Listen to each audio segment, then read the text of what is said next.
So two people meet online for dating purposes. They meet up, they like each other, so they go back to the guy's house. Mr. Kirkpatrick is his name.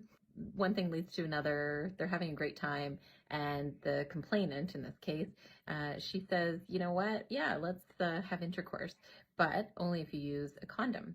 So he says, "Sure." And they have the act, and then after, she realizes he did not wear one, and she didn't know.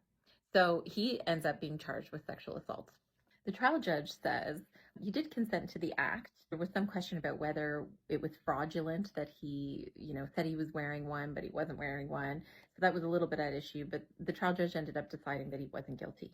So the Crown appeals. Court of Appeal actually finds, yeah, you know what, we're going to order a new trial. He said that he was wearing a condom. That was her understanding.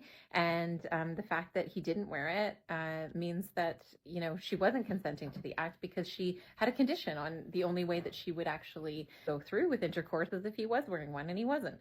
So he appeals. The Supreme Court hears the appeal, and they decide that you can't consent to an act if the act isn't what you expected. So in this case, only yes means yes, and no means no. That's what the law is for sexual assault. That's so important for everybody to know. Consent is express.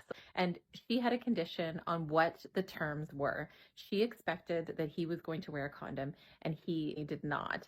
And so that means that she did not consent. But instead of finding him guilty, what they did is ordered a new trial.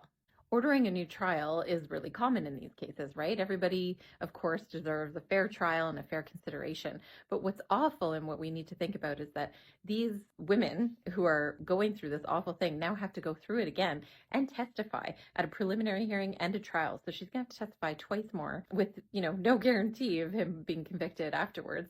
And that's really, really troubling in our justice system. I'm Nicole, and on Fridays, I do Facts on Fridays, where I review relevant and interesting case law for you. Follow along for more.